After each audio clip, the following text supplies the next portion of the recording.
The Story That Wrote Itself by A.M. Melfa. Chapter 5. Eustace awoke the following day at his regular hour, Claude breathing low, still snuggled up against his back. Tattered remnants of another odd dream flitted across the surface of his cerebral cortex like an invisibility of whippoorwills. Snatches of a sepia-toned room surfaced where he had spoken with a doctor who seemed to arrive via 1880s daguerreotype. Another person was also in this ancient room, listening to him talk about what exactly? Something about loss of family with a darker underlayer of theme polluting the ground beneath. He rose for the day, careful not to disturb Claude before the alarm, and shook his head violently to clear out cobwebs, bad dreams, and/or anything else that might take him away from the day's writing. Padding into the kitchen, he noted all was well with the placement of his laptop, and was thus free to glide through his morning rituals. As he prepared coffee and Claude's muesli, an arresting thought began knitting itself into a concept scarf. The previous evening, Eustace had spent an inordinate amount of time castigating himself for allowing the day to pass without writing, especially as his story was broadcasting its intent in such accommodating, linear skywriting. But suddenly, in the act of reaching for the steel-cut oats, the perfect confluence of meaning broke over his conscience like a breaker. How had he missed it? He had written a segue between scenes, but had not felt 100% satisfied with it. Now here was this critical point, and it was exactly what the plot needed to propel it forward on greased rails. And yesterday's sidetrack turned out to be the exact route the story needed to travel. What his protagonist required more than steaming headlong down the line was to idle a while in a lull of distraction. He gasped audibly with the realization, and then he sat back on his heels, considering how easily he could have powered right past this flawless solution. In his mind's eye, a neon network of associations described the shape of his story. Each connection point glowed as he reviewed its inception. Where had all of these ideas come from? Certainly not from any curated knowledge or conscious manipulation on his part.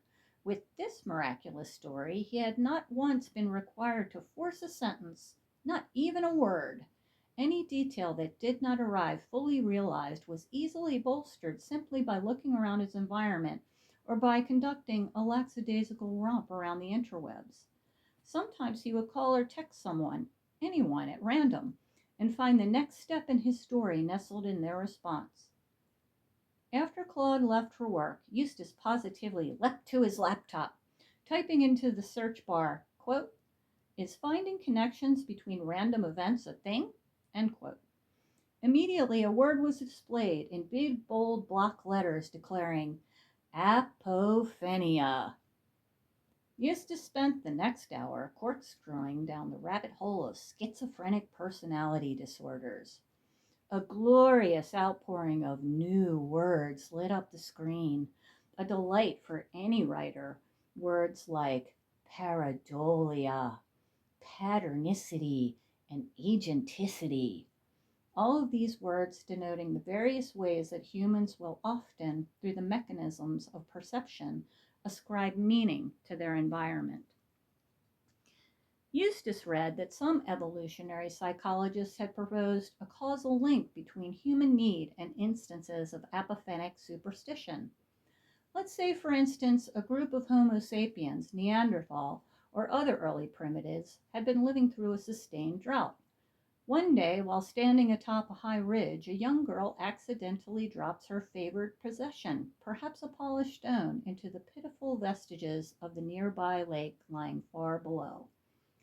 She runs home and wails that she's lost her beautiful keepsake and begs all members of her tribe to help retrieve it. Though a few tribe members attempt to assist her quest, once she shows them where the stone has dropped, they all conclude that because none of them knows how to swim, the bauble is irretrievably lost. But guess what? That very evening, it starts to rain, and the rain continues long enough to relieve the drought. The tribe looks around them for an explanation to their propitious turn in fortune, and the only item that has deviated from their daily routine, thus sticking out in their minds, is that little girl accidentally dropping her stone into the lake. From that point on, this particular tribe initiates the superstitious apophenic ritual of casting offerings of polished stone into the lake to appease the spirits of the waters. Absolutely certain that apophenia is the motor driving his story, Eustace recognized that his story required he give himself over to it, in a measured way, of course. Eustace could see that, like the hypothetical tribe, he was experiencing the relationship between need and superstition. He needed to be sane, or at least he needed to be seen as sane, so that his life as a writer and a free man might continue status quo. Yet his creative mind had fallen down a deep well of apophenia, and he had to continue lending supplication, at least until his fingers affixed the word "the end" to his novel. Luckily, Lassie was nowhere in the vicinity to rescue his soggy ass, else he would throttle the damn dog, or any other creature for that matter, who had ruined his book by attempting to rescue him from drowning in apophenic superstition.